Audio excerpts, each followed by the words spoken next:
What if our buildings, what if our cities could actually heal themselves? Sounds like something straight out of a sci-fi movie, right?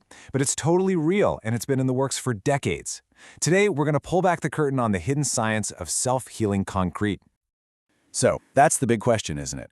How in the world do you get concrete, we're talking about one of the oldest building materials known to man, to fix its own cracks from the inside out? And the answer, you'll be surprised, isn't some brand new super futuristic tech. Nope. It's actually a pretty amazing story of chemistry and some really clever engineering that got its start a long, long time ago. All right, let's dive in. Our story doesn't start in some shiny, futuristic lab.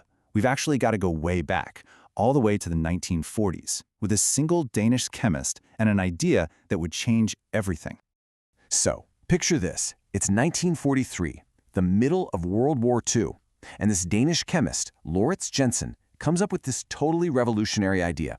He patents a way to waterproof concrete, but not just by slapping a coat on the surface. No, he figured out how to do it from deep down inside its very core.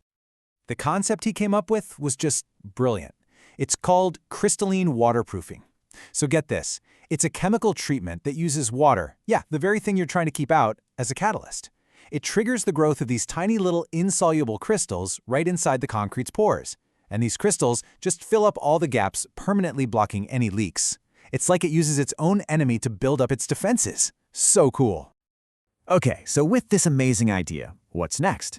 Well, in 1946, Jensen founds his own company, Vandex. And you gotta love the name, right? It literally means water out. Super straightforward.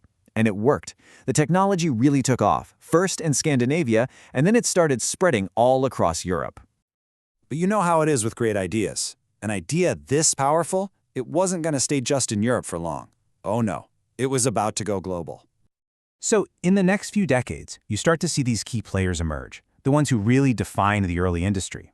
You've got Vandex, the OG, the European original. Then, in 1969, Zypec shows up in Canada. They were the big North American disruptor. And then, a little later in the late 70s, you get Penetron, the East Coast innovator over in the US. Each one of them added their own spin, pushing the whole field forward. And let's talk about Zypex for a second, because they were a huge deal. They took that core concept of internal crystallization and just ran with it. They built a massive network, establishing the tech as something you could trust in like over 90 countries. They're the ones who really put this stuff on the global map. But hold on. For all that progress, the single biggest leap forward, it hadn't even happened yet. This next part is the real game changer. This is when the tech went from being just a protective layer to something else. This was the revolution from within. Okay, year is 1980. A company called Crystalline International comes along and just flips the entire industry on its head. They create the world's first ever crystalline admixture. They called it Crystal Internal Membrane, or KIM for short. And the key difference? This wasn't something you painted on the surface. This was something you mixed right into the concrete itself. And that, right there, was the critical difference. Think about it. Before 1980, you waited for the concrete to harden, then you came back and painted on this waterproofing layer. It was an external barrier. But after 1980, with this new admixture, you just dumped it right into the concrete mix from the very beginning. Suddenly, the waterproofing wasn't a layer on the concrete, it was a permanent, fundamental part of the concrete. That's a massive shift in thinking. This new way of doing things basically made the waterproofing part of the structure's DNA. The concrete didn't need a raincoat anymore, The protection was woven right into its very fabric. And this wasn't just some lab theory. It got proven fast on huge projects, like the Boeing Development Center back in '83. That really cemented its place as a serious tool in modern construction. So once this admixture tech was proven to work, well, the cat was out of the bag. The whole industry just exploded. New companies jumped in, and pretty soon, you started to see the big corporate giants take notice. The industry was officially growing up.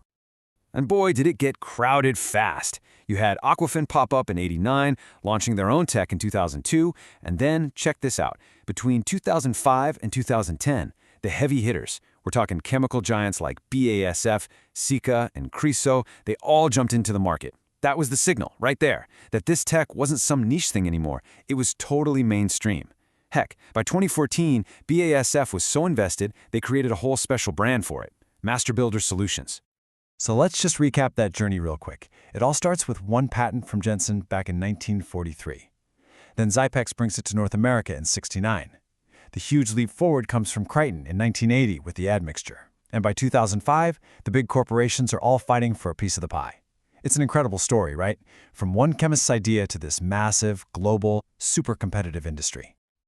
Okay, so that whole journey brings us right up to today. So what's happening now? Where is all this heading? Well, it's heading toward a future that is, and this is the really cool part, truly self-healing. Hey, remember that question I asked at the very beginning about self-healing concrete? Well, today's products have actually done it. We're there. They can actively seek out water that's getting into new microcracks. We're talking tiny cracks, up to 0.5 millimeter wide, and they automatically grow new crystals to seal them up. It's like the concrete is always on watch, just waiting to repair itself the second a new leak tries to form. And the scale of this industry today? It's just staggering. Right now, in 2024, the global market for this stuff is worth an estimated $2.4 billion. That's a huge industry, and it all started with just one patent. But wait, it gets better. Look at this. By 2034, that's only 10 years away, that number is projected to more than double, hitting almost $5 billion. That kind of insane growth tells you everything you need to know. This technology isn't just a nice-to-have anymore. It's absolutely essential for building the durable, sustainable stuff we need for the future. You know, it's just such a powerful reminder that some of the most important innovations, they're not the flashy things we see every day. They're hidden, deep inside the very materials that build our world. And that gets me thinking, what's the next hidden technology out there just waiting to change everything?